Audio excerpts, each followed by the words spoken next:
Hello, everybody, and welcome back to the Drive Pink Dialogue. I'm your host, Scotty. I'm here with my co-host, Saur, and today we are talking about Inter Miami's elimination from the League's Cup and how heartbroken we all are about it. Or at least that's what I'm going to talk about. I don't know what you have in store for us tonight.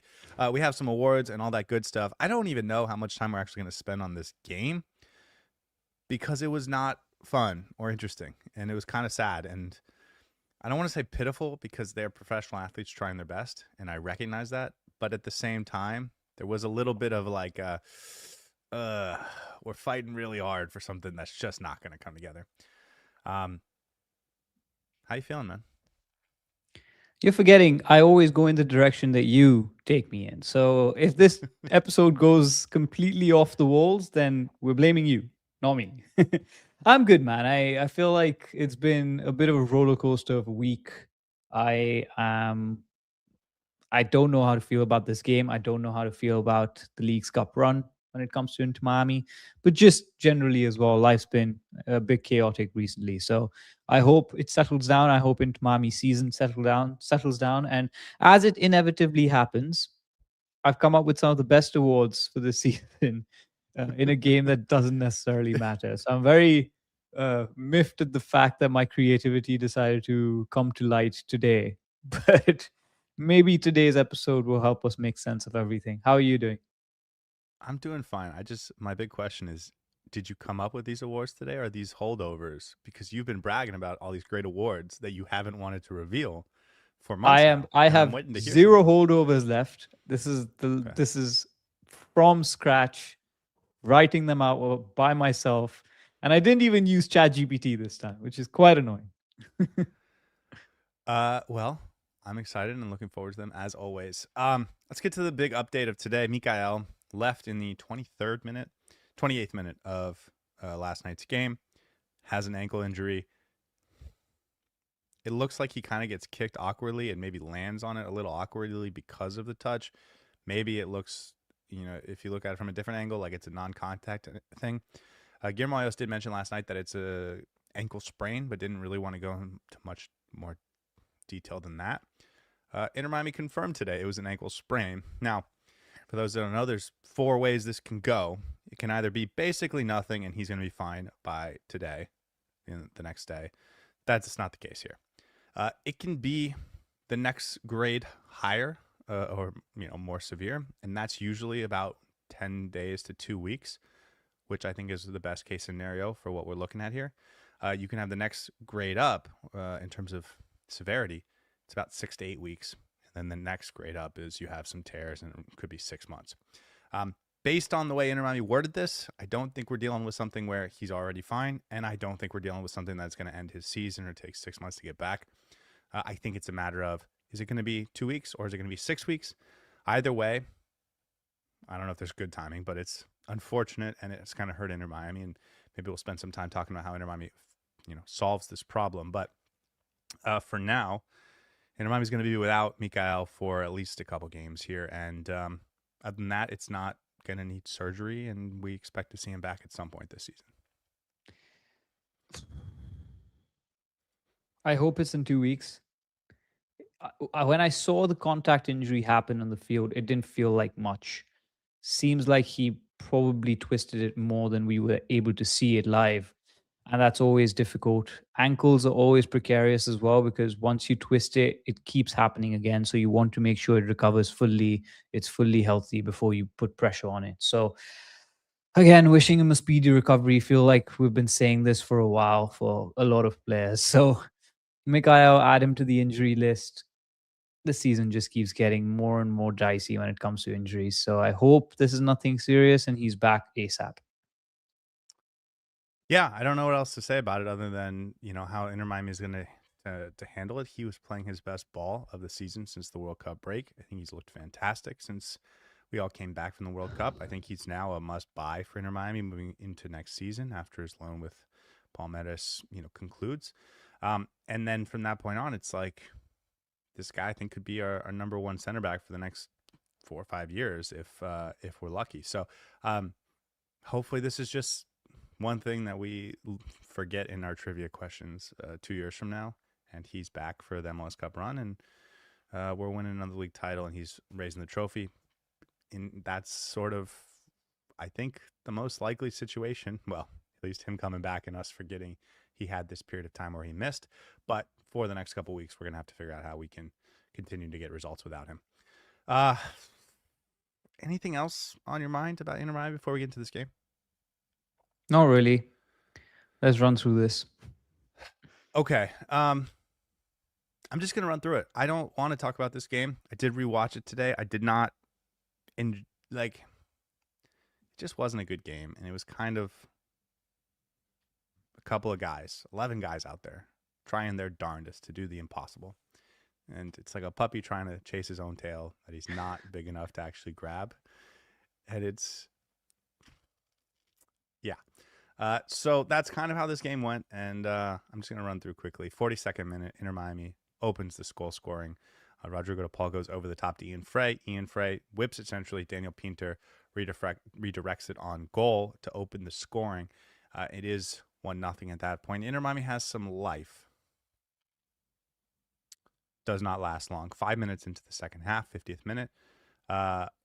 There's a moment where the ball goes really high, and it kind of just casually gets chested down by the Club León player, and it starts a 2-on-3, and Club León does not make any mistakes.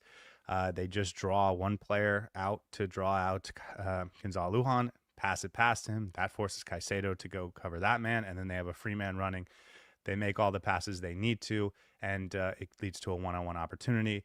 Rocco Rios Novo doesn't really do anything to make that save, and it becomes a 1-1 game.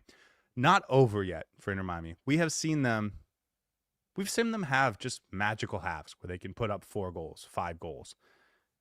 And I don't think this was the moment where that was over.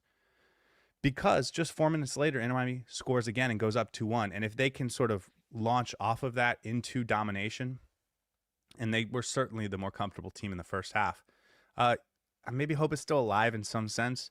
That comes in the 54th minute. Yannick Bright with a goal. It's a ball into the box. The keeper punches it away. He doesn't get full fists on it. It kind of goes to the edge of the box. Ian Fray catches it off his chest, puts it back into a dangerous area, and Yannick Bright with a left foot kind of just smacks it goalward, and it goes in. And so now it's Inter Miami 2-1. We know they have to score more goals. They're going to continue to put the pressure on. They're going to continue to try and win this game by 3 or 4 goals because they know that's what they need if they want to get out of this first phase. And clearly by this point, they have not given up. And of course, that leads to them being wide open in the other direction because they got so many numbers forward trying to break down this Club León team. And they go for a pair of goals going the other way. 61st minute, 83rd minute. Both are kind of, well constructed. A nice shot on the second one.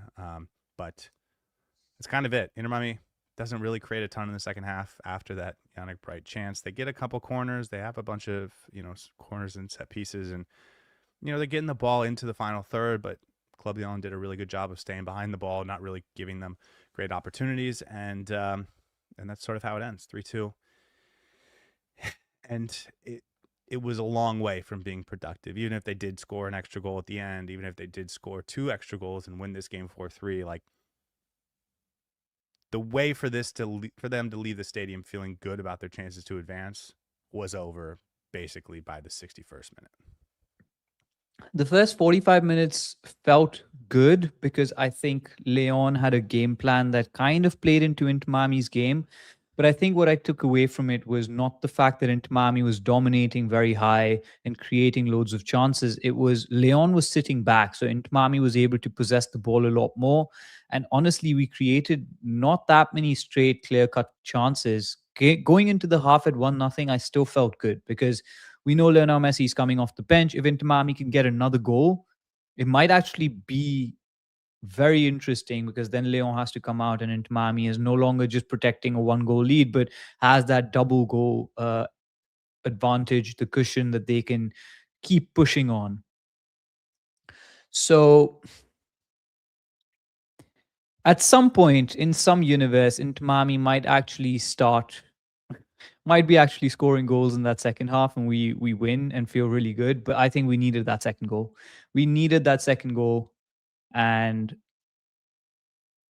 it didn't The happen. 2-goal And lead. that's when The 2-goal Leon's, lead. yeah, a 2-goal lead. Let's call it that. A 2-goal lead.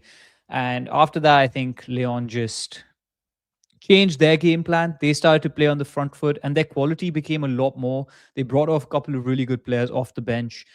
And you could tell, okay, this is a much more matched second half compared to what the first half was. First half was them defending into Miami on the offensive. Second half was a lot more open and they had the quality to finish off their chances. Some really well taken goals. I think into Miami getting caught up really high.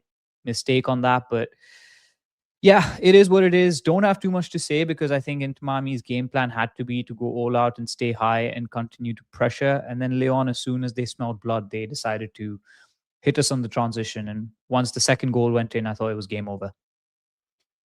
I think Club León did an incredible job of understanding what Miami was thinking in this game and playing to it and making sure they were giving themselves the best chance to defend against it and then attack against it. So credit to Club León. We talked about them last night. I don't want to rehash that, but yeah, I thought they had the right game plan for this. Is there anything else about this game? I do want to talk about the decision to go for it last night. But before we do, was there any other moments you wanted to discuss? It just all felt kind of like, I don't know. Meh. Meh. Okay. So, Inter Miami, we were pretty dismissive of their chances of going through after Saturday night's loss to Monterrey. They lose 2-1. They now only have 3 points, and they have a +1 goal differential. So, not only have they dropped all 3 points in that game, they've also not really given themselves much of a cushion. They did look, I think, clearly at the table and what might be available to them come Wednesday night. And I think they came to the conclusion, probably accurately, that they were not as eliminated as we made it out to be. Last year, which was the first year of this format, there was teams with 7 points that did not go through. And so if the same happened again this year, Inter Miami could get a maximum of 6 points. They would not be able to go through. But I think Inter Miami did a good job of looking at the table and seeing who was within distance of getting to more than 6 points and who they had to play and how realistic was it that they were going to get the results they needed and how realistic was it for the Liga MX teams to get the victories they needed. Tuesday night clearly went further in that direction. I think it really helped keep Inter Miami alive. They got some of the results they would have needed. And so you get to last night. And right now, if Inter Miami had won last night's game by 4 goals, I think they would still be in the game and we'd be scoreboard watching right now. 4 goals is a lot to win a game by. Like I don't want to suggest that that's easy, but I just want to give them a little bit of grace for going for it because, like I think if you told us on Saturday night if you win 5-1 on Wednesday you will go through, maybe we would have approached our conversations differently. 5-1 is something Inter Miami's done plenty of times. They can do that, especially when Messi's available and on the pitch. Were they going to do it against the Club León team that also needed to get a point in this game? So they were going to be conservative. They didn't want to blow their giant goal differential after winning their first 2 games. They were very clearly in a position to advance if they could have a successful night. Were they going to do it without Suarez and Bertarame and Silvetti and Tadeo and all these guys? Like, I think there are obviously circumstances that make it less likely, but it feels reasonable to think we're winners. We're going to go out and try and make that happen. Right now, as Sean in the chat says, 4th place. There's 2 teams left on 6 points that could go above 6 points. That's Austin and Chicago. If they both lose and they both play good teams tonight, they would both have at most +4 and +3 goal differentials. So that means if Inter Miami had won by 4 goals, they would be the 4th place team and still have gone through. So was it the right decision? Hindsight 2020, call it whatever you want. I don't think so. I think the shot is very, very long. It's not even a Hail Mary at this point. It didn't make sense, man. It didn't make sense. You're putting in a lot of effort for something that could maybe happen once in 1,000 moons. And Inter Miami is playing an important game. I sound like somebody from Come the on, Lord of give the him a little Rings, but credit. It's at most 500 moons. okay, at Most most 500 500 moons. At most 500 moons. Um, Maybe that can be an award next time. Hey, it might be an award this time. It's a hard position. It's a hard position because if we were in that 500th moon, and if Inter Miami actually managed to turn it around, the feeling would be ecstatic. We would consider this one of the best wins in the history of Inter Miami if that happened. We wouldn't be doing this right now. We'd be watching the 2 games tonight to see if Yeah, it would happen. yeah, absolutely. So it's hard to judge, and I can't fault Guillermo Hoyos for trying, for putting the best foot forward. That's the DNA of this team. Don't give up. But I also think should have given up. And that's the hindsight 2020. So like Yeah. obviously in hindsight it was a mistake. Inter Miami didn't have the firepower to actually put up 4 or 5 goals against León. And I think there's some mistakes that happened in the meantime that probably also contributed to that. If Lionel Messi was good for 45 minutes, it should have been the first 45 minutes. If he was, I don't know what was going on with Lionel Messi last night. I'm sure it's been a very emotional week. So, who knows what was really available for the decision makers last night. But I think you really would have had to pour it on early and make Club León nervous that they're going to, if they don't make a comeback, they're going to lose their opportunity to go through, and then they're going to leave themselves open, and then you have the ability to slide guys like Segovia into the box and make it happen. Whereas basically for the entire game, Club León was very comfortable sitting in their own box and just keeping everything in front of them. And yes, Miami was still able to put up 2 goals, but they were never able to just really capture the game and feel overwhelming. And maybe they would have gotten that if Messi had played the first half instead of the second half. Because if he does play the first half and you end up going into halftime 3-0, like it's totally different vibe. It's a totally different feeling. We're trying to win this game 7-1. And Club León is maybe as the doubt starts to come in and the fear and all this stuff. So was it out there for them? I think so. Every 500 moons. But I think that's probably the right frequency. So that's I respect their decision to go for it. I do. But obviously in hindsight, not the right one. Probably made much worse. Definitely made much worse by the fact that you lose Mikael. I think it's easy to blame them for that, but it's also, if it had happened in the 28th minute against Nashville on Saturday, it's the same conversation. It's the same problem. So I don't know if it's really fair to blame them for that. The big thing that I do think is fair is your guys are going to be tired on Saturday in a way that Nashville Stars are not. And so there's only one thing to do about that, and it's go win that game anyways. And if you go win that game anyways, then this was the right decision. And if you lose that game or you draw that game, this was probably the wrong decision. And so maybe we haven't even gotten to hindsight 2020. We're just on hindsight 1818. And I think there's all there is to it, really. What a sad, sad day. Is there anything else about this game? There was one decision I wanted to talk about, and that was when Mikael gets hurt. He puts Fricio Caicedo in at left-sided center back. I just think there's a myriad of reasons why that was the wrong choice.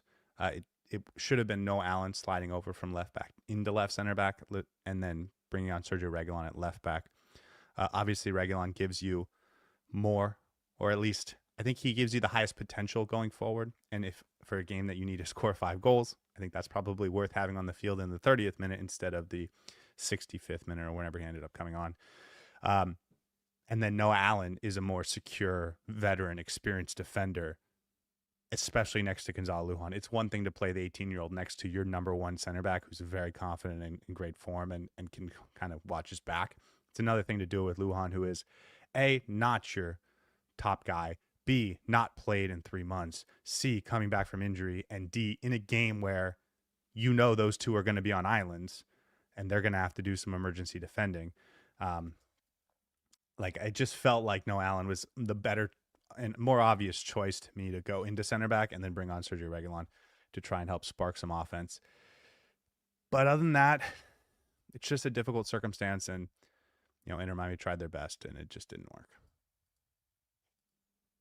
I would have actually done that exact line of thought, even though I hadn't thought of it when this was happening. But you mentioned it in the raw reaction, and I thought that's actually a smart move because you get something offensively, you bring in Reguilon, you create something offensively, but yet then you also have Noah Allen, as you mentioned, a little bit more experienced. I think last year he was probably our best left-sided centre back. So the fact that he wasn't even tried or considered in that position in this game was a little bit of a crazy thought.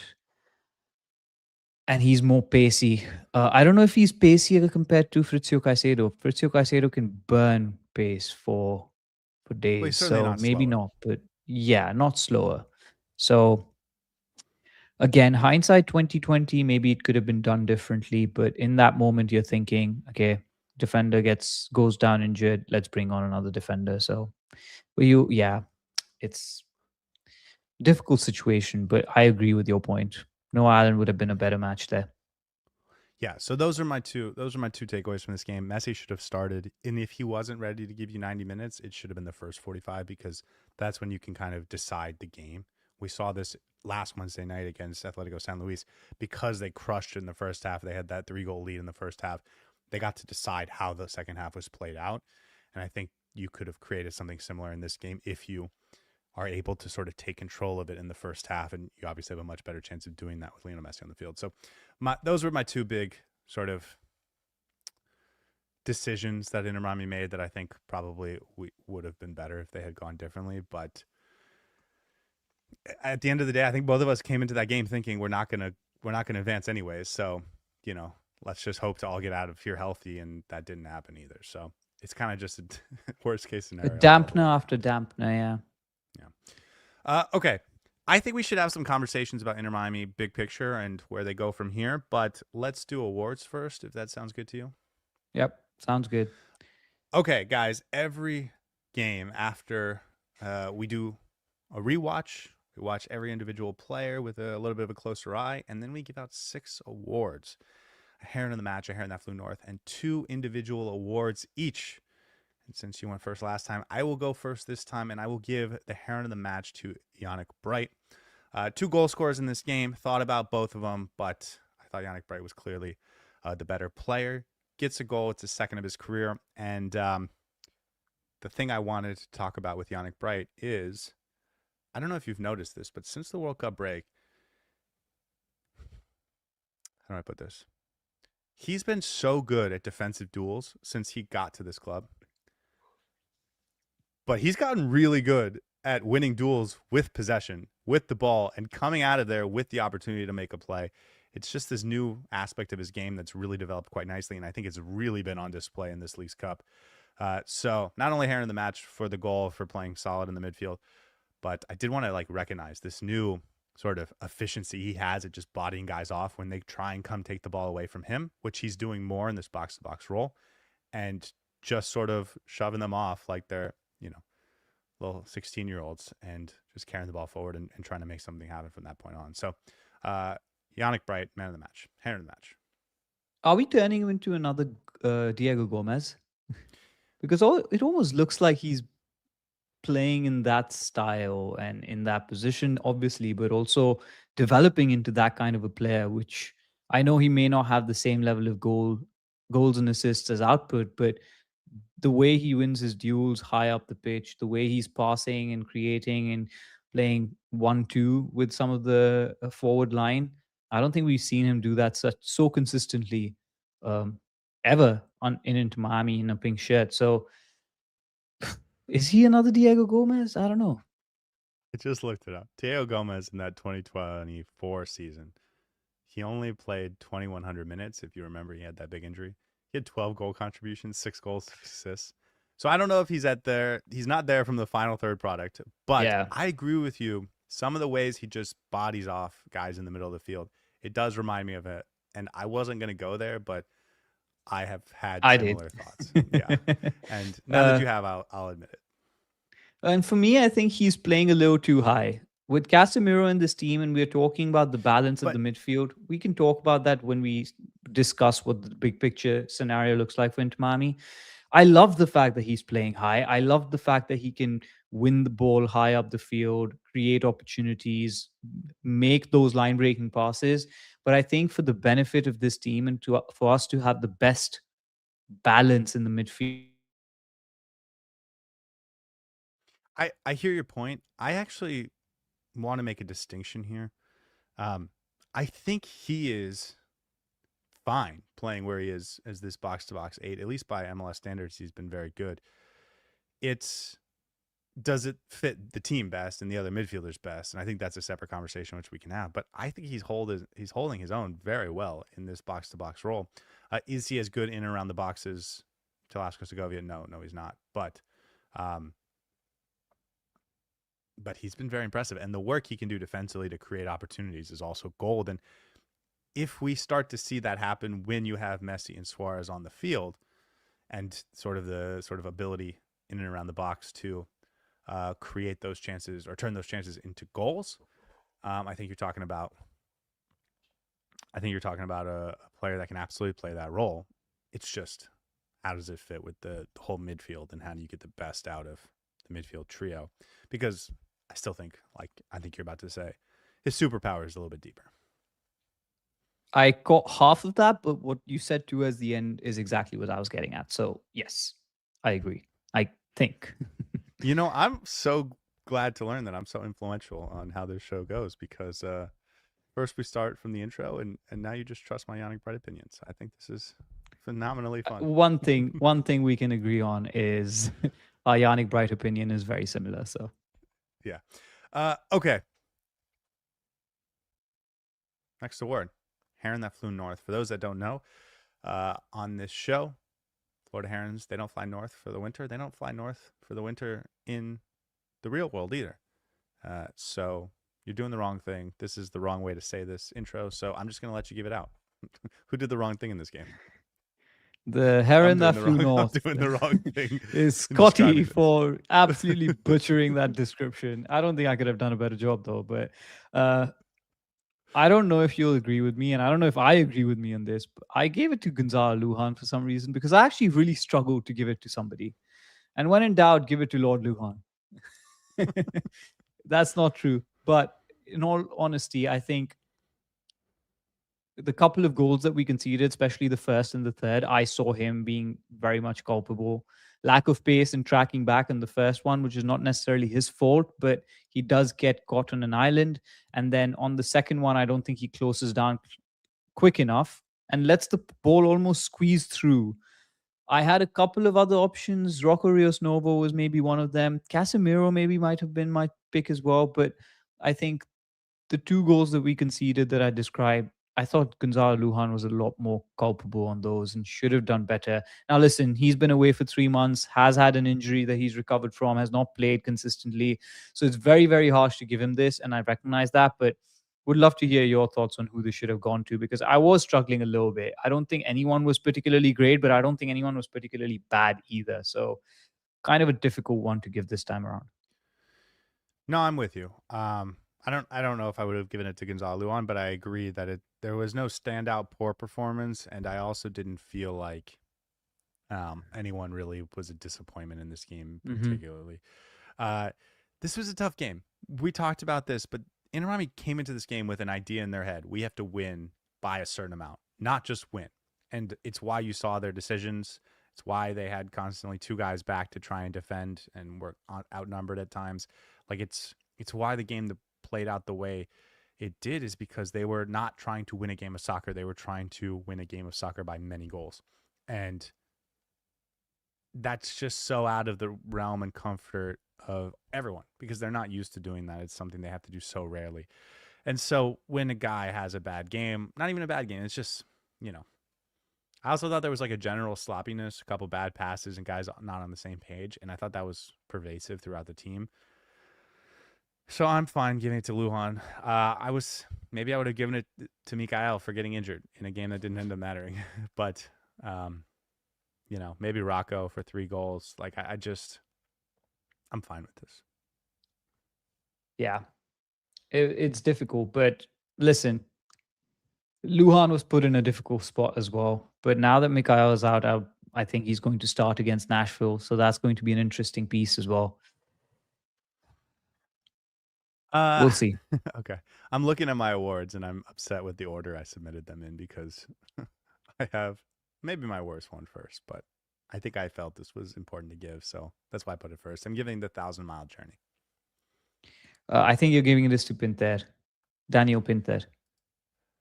I am giving it to Daniel Pinter because he gets his first career senior team goal, and a journey of 1,000 miles starts with a single step, and he took that step uh, last night. Gets his first goal. I think we've seen him get closer and closer, and for him to put it in the back of the net, I think is going to be wonderfully affirming for him as a young player, and any sense that he has to sort of prove it or get that monkey off his back is now gone.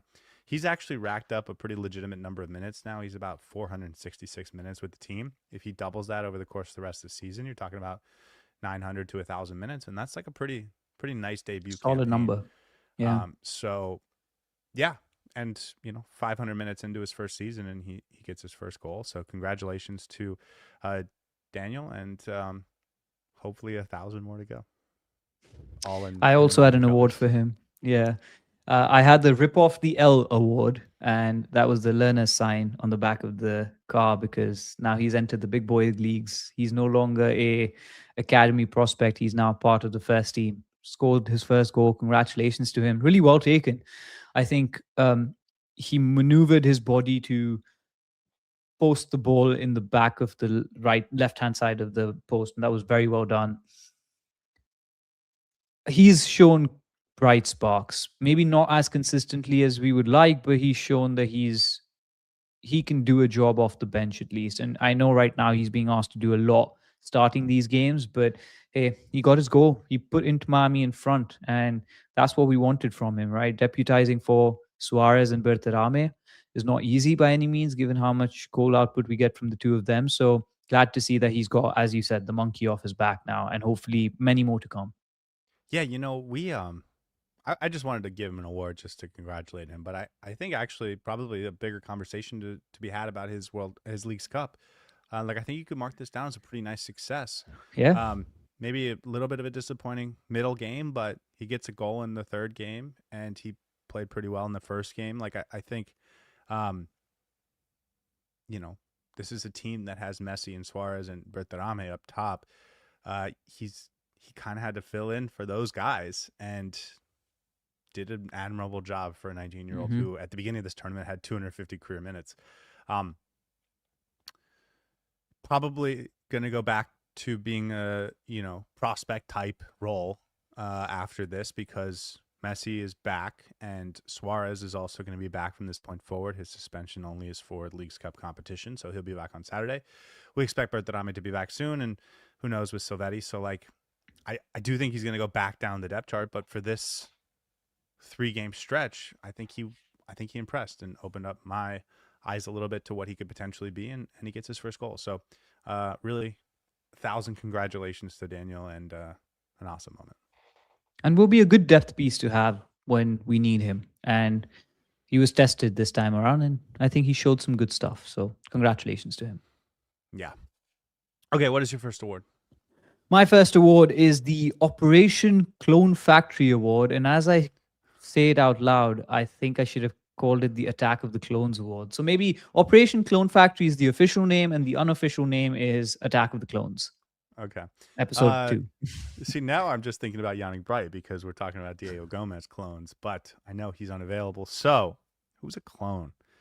You know what I was thinking? I don't think this is not my guess, but I was thinking that we could get a very similar type of production and impact from Delanois that we got out of Leo Alfonso in 2024.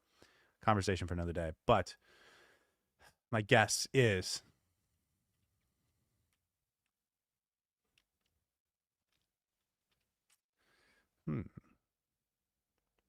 my guess is Noah Allen. And this is still off of the Jordi Alba conversation. I'm not sure. Noah Allen's my guess. It's clear you never listened to what I have to say, because if you'd heard what I'd said in yesterday's Raw reaction, you would have probably been able to guess this. But Inter Miami's biggest issue is defensive. We need to fix our defensive woes. So at least you pick the right area of the pitch. The one player I think we need to clone Okay. is Okay. Ian Okay. Fray, Yeah. because the next operation Inter Miami needs to embark on is developing a clone factory, putting Ian Fray in a test tube and just cloning him. Because if we had 4 Ian Frays across that back line, I think Inter Miami would win everything and nobody would stand a chance against us.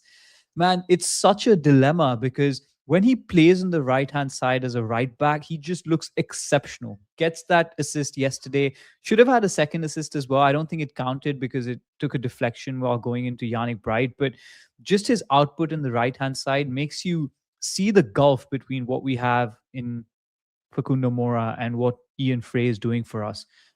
We were getting those cross-field balls constantly into Ian Fray, whether it was through Casemiro, whether it was through Rodrigo de Paul. Rodrigo de Paul with a great ball into Ian Fray to create that first goal. But my goodness, such a different quality we get once Ian Fray is playing right back. Then you see him play centre back as well. And I think this season he's just come into his own playing as that centre half. And you think to yourself, with Mikhail and Ian Fray playing the way that they are, even the commentators saying they've been really, really good. Do you play him centre back or do you play him right back? You said it yesterday. He might actually be the best left centre back available right now to Inter Miami as well. Maybe after Noah Allen. But if we could get 4 Ian Frays playing across that back line, we would be sorted for days. And guess what? He did not cost us a single penny. He came through the academy. So he's a exceptional footballer, man. And if not for those injuries that had stunted his development, he would be nowhere near the MLS right now. He'd be all the way in the top leagues. He's an exceptional footballer. I really enjoyed his game yesterday. Yeah, I'm glad you gave him an award. I didn't have one for him. By the way, good award. I was thinking, like, who is someone that we've cloned, not someone that we need to clone, but I think this is a good award. You got me on that one. I think I'm surprised he didn't get credit for 2 assists. This was sort of the game where they could go to him consistently and feel good that they were going to get production out of it. Like, the question remains, is he better as a center back or as a right back? Not is he better, but was more important for him to play as a team. I do think he's going to play. I do think he's better as a center back, actually. I think that's where his potential lies. But he's just so much better than any right back on the roster. I think he's the best available center back right now that Mikhail's out. And, like, I want 3 more of him. So I agree with you. Sean says, who's going to order these clones? Who do you think's in charge of operations at Inter Miami right now that could Guillermo work Hoyos. at the factory? Yeah. Isn't Guillermo Hoyos the sporting director, the coach, the media manager, and the catering in charge? He's everywhere, isn't he? I think he called me if I wanted to get season tickets too. Yeah, last week. True. No, Customer good award. relations. Yeah, exactly. I don't know what else to say. He's a great player. Okay. My next award is the Telemachus Award. Telemachus, the son of Odysseus, embarks on his own little journey, trying to deal with the suitors, trying to make sure the kingdom remains under his family's control, is not outmaneuvered by the suitors, goes in search for his father. Who's the Telemachus on this team? I'm thinking somebody who's a son, somebody who's young, Delanois perhaps. Has to go to somebody who's young. So I'm thinking either Noah Allen or Delanois. I'm going to go with Delanois. You know, one of the big things that you didn't mention about Telemachus is there's a big question mark if he's ready to assume the role. And that's why I'm giving this award to Rocco Rios Novo. I had an award for him as well. I think it is time to have a Rocco conversation. And I do think it's fitting because he's also a little bit undersized, just like Tom Holland. So it all worked in my head pretty well. What do you think of goalkeeper? He gives up a bunch of goals. I'm not sure any of them were his fault. I think he's had one good game. I think he's had one good game in the 6 games he's started. And he's had a couple not good games. Do we want to see, let's start here. Do we want to give Rocco the role, period? No more competition. Can I be very honest? Yes. I'm not convinced. You know, there's something that just tells you he's ready. Give it to him. He's ready. And he was ready after the MLS Cup. He looked exceptional during the MLS Cup, and then every performance he'd put in after that. He hasn't looked good in those 6 games, man. He's looked like every other goalkeeper we've had, and that's not what we need. He's looked like Dane St. Clair. He's looked slightly better than Oscar Starry because it's hard to look like Oscar Starry. And I don't think he's looked any better than Drake Callender did in his downturn. Like, I don't know if he's done enough for me to say that he is the one. Chip says in the chat, it's easy to blame Rocco, and yeah, he wasn't fantastic. However, I think we have more of a ubiquitous defense. It's the defensive issues. Not sure if Dane St. Clair would fix anything. I think this is the question mark: was Rocco so good that it's over? It's time to get Clearly St. no. Clair. I'm sorry, it's time to get Rocco the number 1 shirt, and he'll be number 1 next year, and he's our guy for the next 5 years or whatever. Like, obviously, that's not been the case. Just like with Dane St. Clair in the first 17 games, we knew he was going to play the first 17 games. And so we kind of, he was having poor performances, but we wanted to really have the final judgment on him after those 17 games because it felt like beforehand it was kind of a naive conversation. But I do think Rocco gets 6 games. We talked ourselves into kind of coming to the conclusion he was going to get the Leagues Cup, and they wanted to give him a couple games to prepare for it. And maybe they do think he's a better stylistic fit or whatever.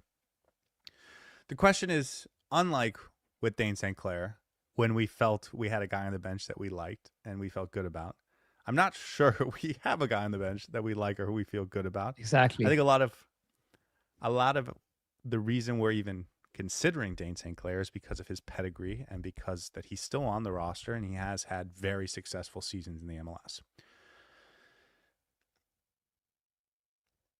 It's hard, man. I don't know what the right answer is. I think Win them all. Go get a new out of the goalkeeper. 2 of them, I think out of the 2 of them, we should be able to get good goalkeeper play. Like, I still feel that way. And it's like, who's going to be the right fit? Who's going to have the right level of confidence? Who's going to be what you need for the defense? When you have Mikael back there and you have Ian Fray next to him and you have a little bit better center back partnership, does that give you more confidence to go with the younger goalkeeper? When you have less stability in the back line, does that make you want to go with the more experienced goalkeeper? Or does the fact that he's you have a best experienced back line means you're going to face more difficult opportunities and you need Rocco's skill set in those moments? Whereas if you have a better back line or a more confident back line, you can kind of go with Dane St. Clair's shot stopping ability because you trust the guys in front of him. Like, I do think these are hard questions to answer.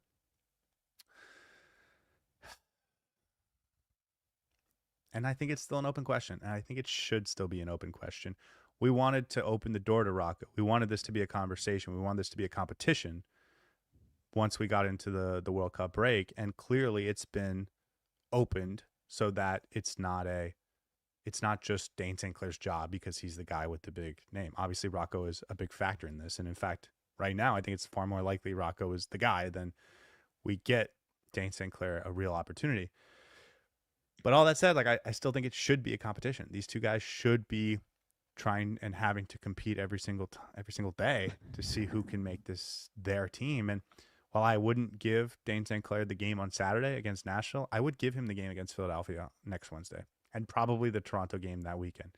Yeah. Give both guys a run out and see what you like, because Dane St. Clair had a million different pressures on him before the World Cup, trying to be Canada's number 1, trying to help Miami win the CONCACAF Champions Cup, trying to settle into a new team and a new city and all that stuff.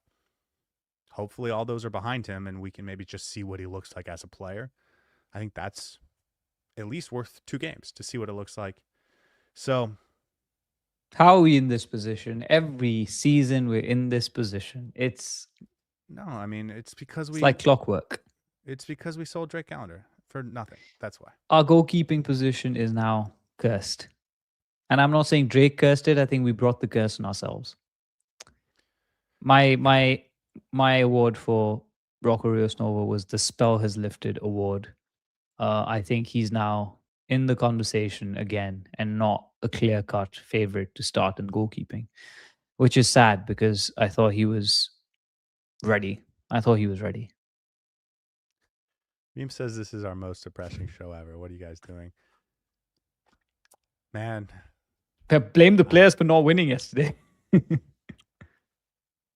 I think the episode matches the mood. I Yeah. also don't know if this is our most depressing episode ever, but Oh, we've done plenty of worse ones. yeah. The one So the one that we did against Columbus after the Columbus game was probably the most depressing one as well. So this season, Nashville I think this year. Nashville, yeah, oof, oof. Don't remind me. Do not remind me. The entire Mastrano era. Yeah. Okay. I think it's a competition again. I think Rocco Yeah. had his opportunity to take it. He did not take it, and we're back to square one or what we were at 6 weeks ago, where it's like give both guys an opportunity and see who runs with it, until someone runs with it, and go from there. Okay. What is your final award? Have you seen that John Cena meme where he just stares a green screen and comes out and says, "Are we sure about that?" You haven't. Obviously, you haven't. Otherwise, you would have reacted to that way differently. You know what? I have Google in front of me. Yeah. So that is the name of the award. It's Are We Sure About That award in John Cena's voice as John Cena does that. But essentially, What is the context of this? you got to figure out. There's another "you sure about that" GIF, meme, whatever, that has nothing to do with John Cena, and it's Oh, okay. dominating my search. But I do see the John Cena one. Are we sure about that? This is a good award for Rocco Rios Novo, but I'm giving it to. Let me rephrase that. You're giving it to.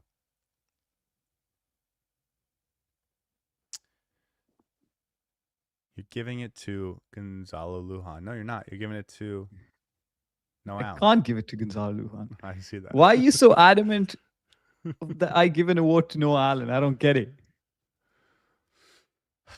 I mean, I feel like we're pretty confident about the midfield. Yeah. Florida says Casemiro. That's a good guess. I think that's a pretty good guess.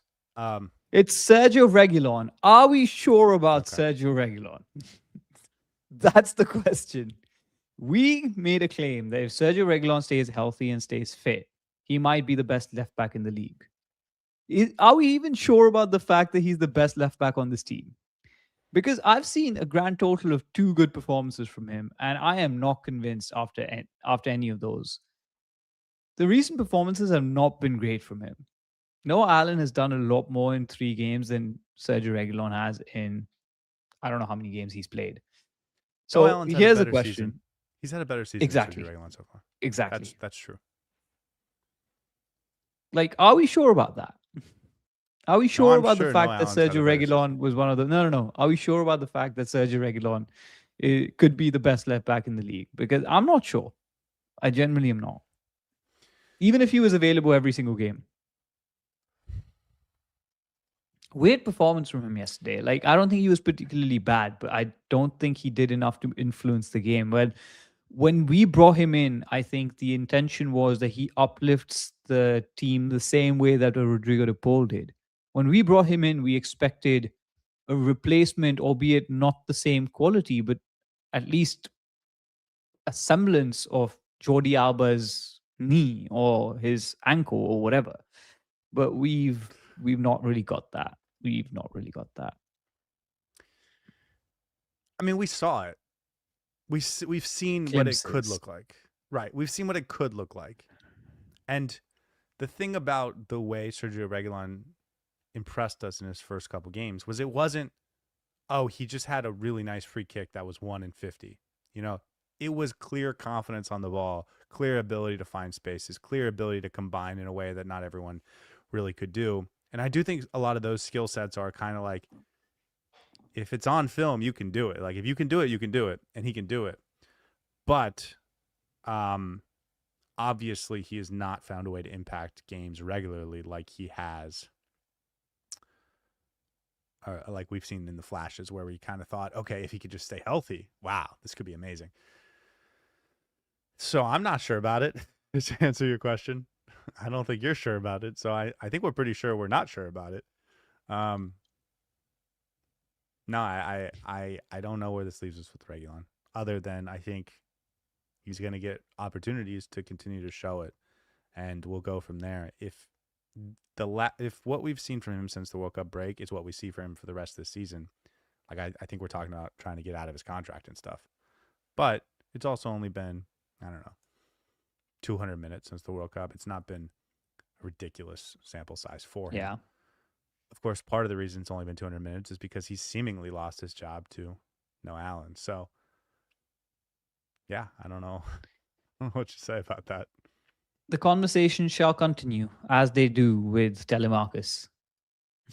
I want to give one more award, and I am sad I didn't give this award, but I think it's important to give, and that's the Last Flight Out of Vegas award. The last. Oh, I'm back.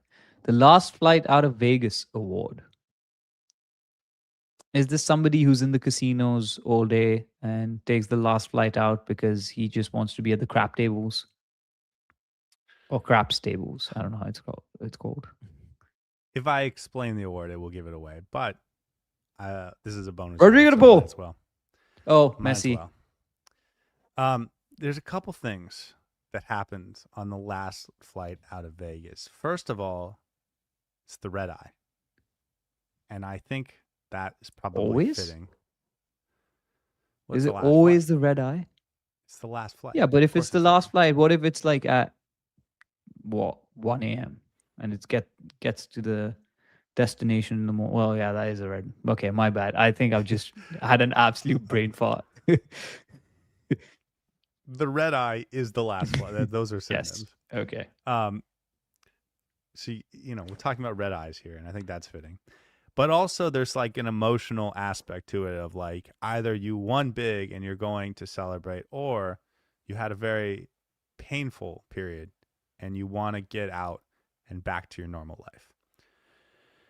And I do think it's appropriate for us to talk about Messi and his decision to come back and his decision to play and his decision to try and be a part of this team. I don't know if we need to make it super emotional or how he's emotionally doing, but like as a leader, as a guy that wants to be around the guys, as someone that wants to play football, as someone who wrote in a pretty heartfelt message that he wasn't sure how long or how much longer he had, which maybe people read a little bit more into that than I did, but I'm also not the Messi expert. So like the fact that he came back so that Inter Miami could play this game and, he could be with the guys. Like, I do think that deserves respect and a shout out from the Dry Pink Dialogue. I mean, it's the least we could do. And I hope that he's doing this because he feels like this is the best thing for him and his family. And he's coming because, this is how he can process it.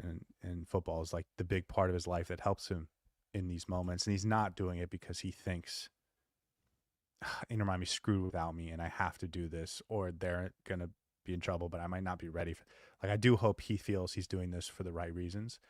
And that I respect that he came back and is doing this and is willing to put himself out there publicly in a time like this and all that stuff. So shout out and much respect to Lionel Messi. I said it in the pregame show, I think, but oftentimes Messi's leadership qualities come under scrutiny because he may not have the most extroverted personality. He may not have those tangible, visible qualities of a leader that everyone looks at and thinks, oh, this is the person that will follow into battle. But he has those intangibles where mutedly, silently, he just riles the entire team to go to battle. He brings the entire crowd with himself. And I think this is an action, him coming back so early after a very devastating emotional period for him and his family, where you can point and say, this is what a true leader is. I don't know if it was the right decision for him to come back, but if he thought that this is how he wants to cope with it, this is how he wants to deal with the situation, he wants to immerse himself in football, the one sport that he loves the most in the world, then we have to respect that. We have to put our we have to salute it. And for me, I think, yeah, this is the sign of a true leader. And so much respect, so much love goes out to Messi and his family, because I saw his wife was there as well at the stadium. It's fitting. And I hope being around the Inter Miami squad, being around his friends helps him overcome this difficult time. So hats off. Yeah, his kids, Palm Beach County, I'm sorry, Broward County and Dade County, I believe they started school on Wednesday as well. So his kids are probably getting back to the first day of school. Um, so, hopefully it's just an opportunity for everyone to find normalcy and have that be a part of their healing process. Um, I just smiled for a second there because I was just thinking, like, imagine if Messi as a 6-year-old was like, I'm a basketball player. I'm going to be a basketball. This is my favorite sport. And then he just wasn't tall enough. So he just played the other sport he was really good at. But his whole life, he was just secretly like, basketball's actually my favorite sport. Wouldn't be surprised. That'd be so Now funny. I'm picturing him doing a Michael Jordan and trying to try out for a basketball club and getting invited because of the publicity. I'm Anyway, sure FC Barcelona has a basketball club that they'll let him play for. Yeah. 100% they would let him try out. Anyways. Okay. You and I, basically every time we lose a trophy, it feels like a season-defining moment. And we did this when Inter Miami lost the CONCACAF Champions Cup earlier this year. We did it when they lost the CONCACAF Champions Cup last year, when they lost to Atlanta in the playoffs in 2024, when they lost to Columbus Crew in the League's Cup in 2024, when they lost to Monterrey in the CONCACAF Champions Cup. We've been doing a lot of losing in the CONCACAF Champions Cup. We've never done any winning in the CONCACAF Champions Cup. Yeah. We should fix that sometime. I think so. Basically, every time I make the caption for the thumbnails, soul searching. And I didn't do that this time because I do think this is different than those other occasions. And I think Inter Miami was ultimately undone by just a cacophony of missing attacking players that cost them against Monterrey. And if they win that Monterrey game, which I think they would have if they had one or two of those guys, then I think they're able to pull it out and get what they need against Club León. And the whole game would have been vastly different. I think Inter Miami would have comfortably done what they needed to do in that game. Luis Suarez, 12 months ago, spit on someone, and that is totally inappropriate, and he totally deserves the suspension. But it was Forgot about stupid, that one. and it happened 12 months ago. Obviously, Berterame gets the freak injury where he gets hit in the back of the head and he gets a concussion.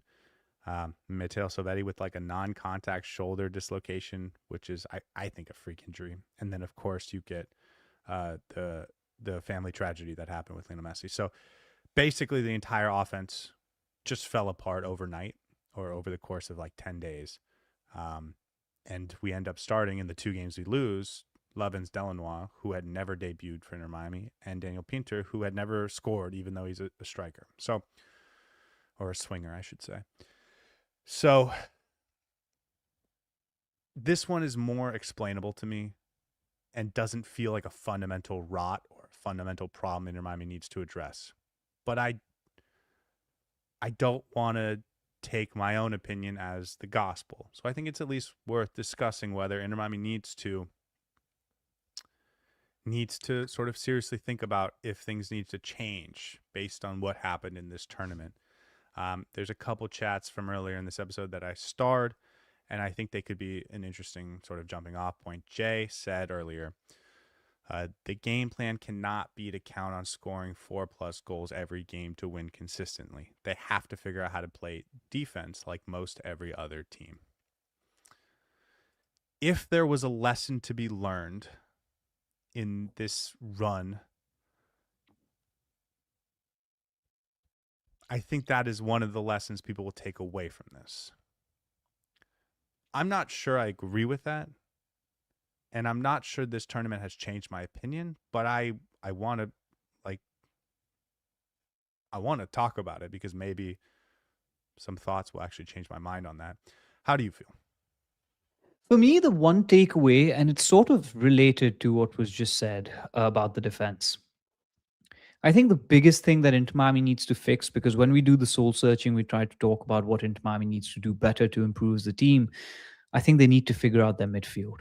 It has looked fine in some games, but it has never looked balanced or settled. They need to settle their midfield. And that is part of the spine of this team, the most important part of the spine of this team, and it trickles down to the defense. And I agree with the comment that the defense needs to fix itself, because in tournaments, especially where goal difference matters so much as we have seen, Inter Miami has conceded a lot of goals, and it's not good if you're conceding 2 goals every game. That's a sign of an unhealthy balance in the team. Whether that starts with the midfield and ends at the defense, or whether it starts at the defense and the midfield has to compensate for it, you can talk either ways. But I think with Casemiro coming in, I understand that there's been um, a fundamental shift in how we've had to play because of the injuries and the missing players. But I do think Inter Miami needs to figure out in the game against Nashville what their setup is, because I don't like Casemiro playing so deep. I don't like Yannick Bright being utilized as an 8. I don't like the way Rodrigo de Paul pairs up with the two of them. We have to figure that out. I may not have the right answer right now, but I do think the balance needs to fix itself in the middle of the park before we even start talking about the defense. Because I think for me, the defense can only be fixed by bringing in somebody of a better quality.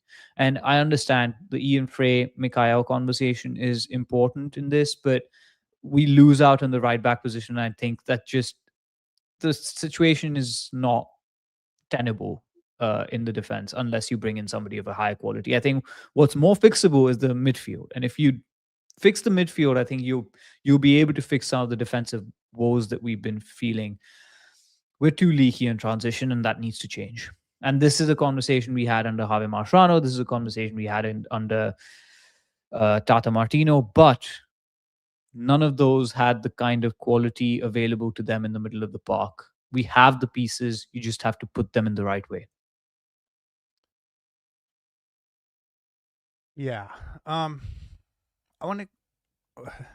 Mike says the defense is not up to par, but the issue isn't the defenders; it's the style of play, and it's also that we lose the midfield a lot. And so I do agree. I 100% agree with you that it's all connected. I want to go from the back to the front. Um, I have been big in advocating an all-out style of offense for this team specifically, and it was my biggest criticism of the Mascherano era was I thought they were just too conservative. And the reason why I do that is not because I think Inter Miami has God's gift to goal scoring, but it's because Lionel Messi has God's gift to goal scoring, and Luis Suarez has God's gift to goal scoring, and Silvetti and Bertrame are really talented pieces. But when you lose those guys, no part of me thinks that all-out offense is the right way to go. It's just so frequently that you're going to have multiple of those guys that you can kind of pull it off frequently. And this just happened to be a situation where they all just vanished kind of like that. Obviously, Messi plays 45 of these 180 minutes, but the rest of them didn't play a single minute. And that's so like on the one hand, I don't really think this theory that Guillermo Hoyos has gone with as a coach has been disproven. It's just it was never going to work, where you just want to outscore the opposition and you can give up 2 goals every game because you feel confident you're going to score 4 or 5 goals every game. Like I don't think that's been disproven just because they didn't do it in these 2 games where they didn't have all of the offensive talent. You proved that you can't do it with all the offensive talent, without all the offensive talent, but I don't think that's what anyone was really bargaining for. Or like I don't think anyone's surprised by that or expected them to be able to do it regardless. So I don't really want to change the style of play, at least not yet, like not based off these 2 games. I do want them to be aggressive. I do want them to be on the front foot. I do want them to be trying to win the ball quickly and hit Messi, Suarez, Bertrame, Silvetti, Segovia, Rodrigo ball like high up in dangerous areas. I still want them to do that, but you got to have your guys for it. They have incredible depth. We've talked about this in the midfield. You can lose. They have 4 star-level midfielders. You can lose any one of them and still create a really, really talented midfield. And it's the same thing with the front line. You can lose any one of them, still put out a really, really nice front three. But we lost all 5 of them in this sort of tournament, which is hard to overcome. The midfield. I thought my expectation was when Casemiro came into the midfield or came into the team, we would be able to control the midfield a little bit better. And part of this all offense, push the ball forward as fast as you can, try and get the defense out of shape, try and attack them when they're unbalanced, and try and get the ball to your super dangerous attackers, is there kind of has to be a quickness to it and a decisiveness to it. And you have to be willing to make mistakes and turn the ball over high up the field. And maybe there's no amount of quality where you can overcome that in the midfield and still control the game when you're trying to do that. It still feels to me like this team with this midfield should be able to do that. And we haven't seen that yet since Casemiro got here. So how do you test that to see if it's possible? Like you said, I think the answer is you got to try and put Casemiro and Yannick Bright in different spots, because Casemiro doesn't feel like a guy that can hold this midfield together. And we know that. And I think that should be obvious to everyone. He's not that guy. He wasn't that guy when he was one of the best midfielders in the At Premier League Manchester United, yeah. So why are we trying to make him that guy? I think it's silly. And I think the faster we realize he's a talented player that has world-class he's class. He's got incredible quality. He can do incredible things on the pitch that very few players in the world can do. Let's put that in a position to be more impactful and take him out of positions where he can be sort of a net negative, or at least not as big of a positive as he should be given his talent. Like, I really want to see that, and we have not seen that yet. So I agree with you. I think there's real conversations to be had about how do you get more out of this midfield, considering the talent that's in there.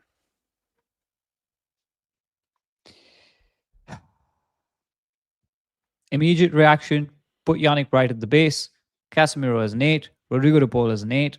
I would have done that even before Casemiro had kicked a ball for Inter Miami.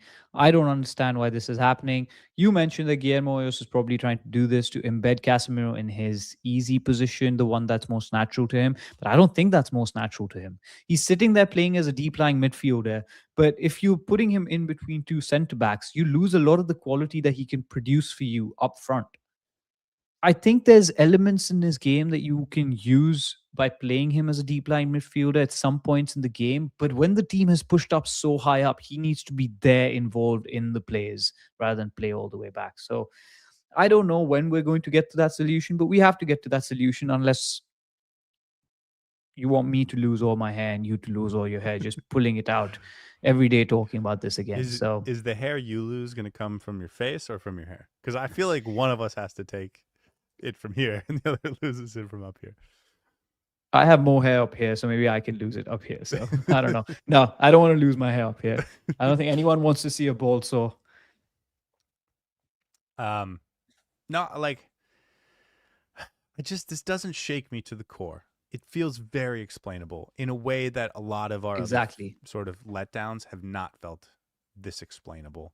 And, on top of that, it's like, the worst thing that could happen, it happened really in the heart of this tournament, where you have your best player not getting abducted by aliens, but have like a family tragedy that is obviously way more important than the sport. And so for something that I do think until that happened was working really well, Guillermo Hoyos came in and they won, I think 9 out of 12 games, 9 wins, 2 draws, and 1 loss, maybe 8 wins. No, 9 wins, 2 draws, and 1 loss. I mean, it's an incredible record.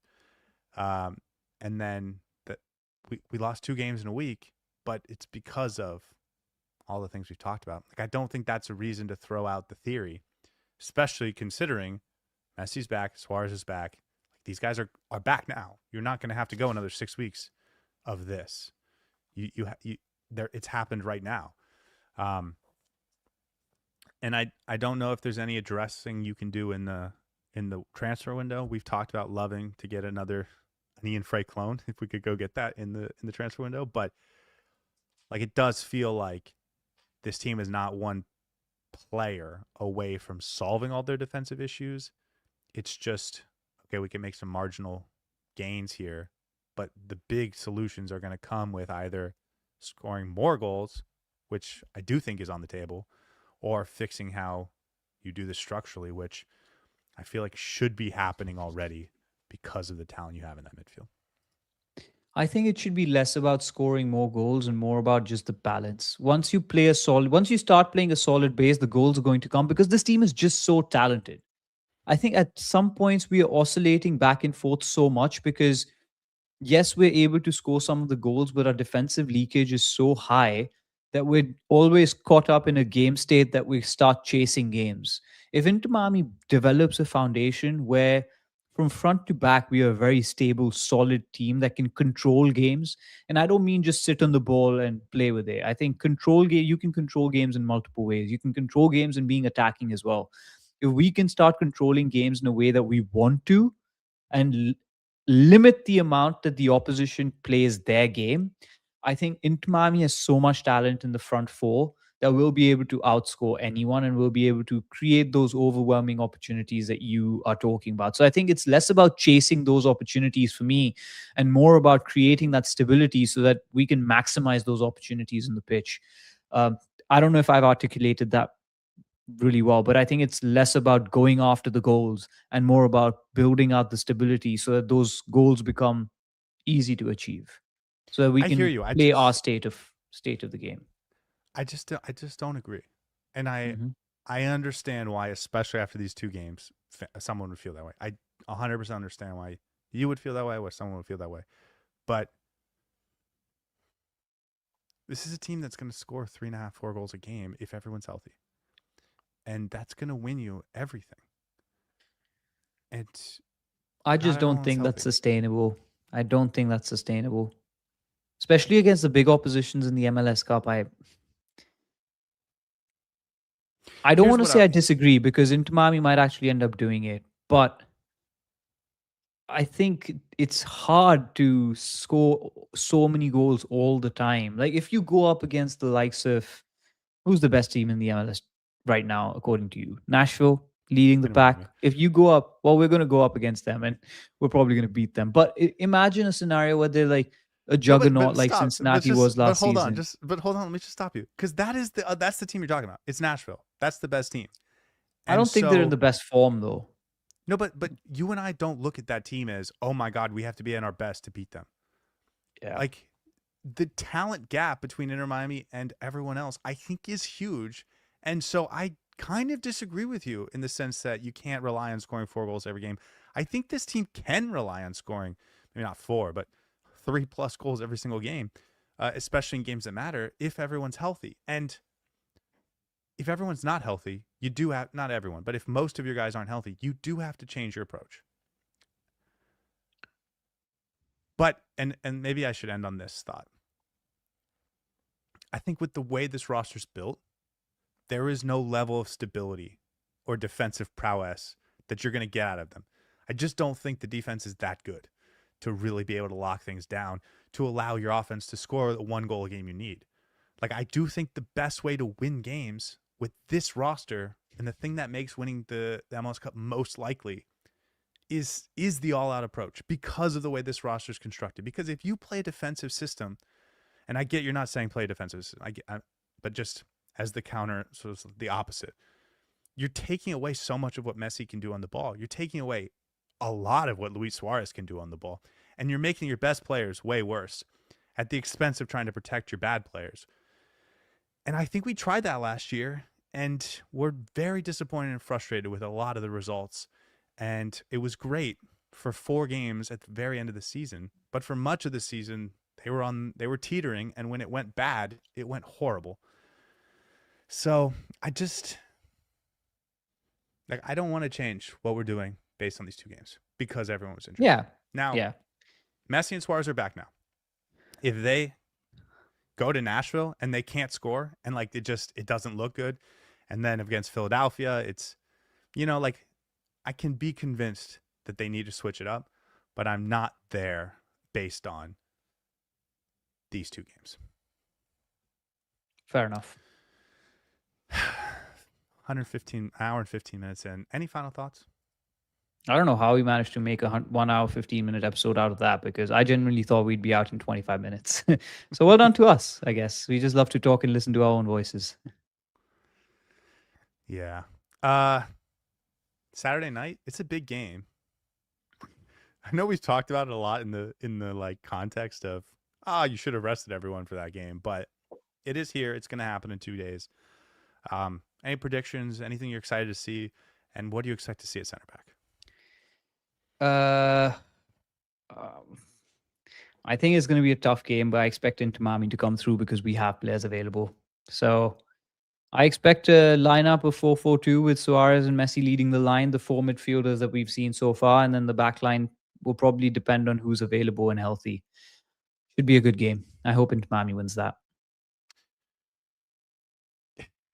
If they win this game, everything's forgiven. Everyone's happy. Yeah, and we're going to run away with the supporter shield. So, of course, no pressure. And if they lose this game, it's just nightmare on Elm Street for Inter Miami fans. Okay, guys, thank you so much for watching. We'll be back for the pregame show on Saturday. But until then, I hope you guys have a lovely night. We will see you guys next time.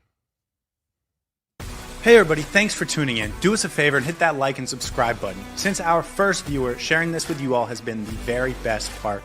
So from the beginning until the end, thank you for being a part of this and have a wonderful day.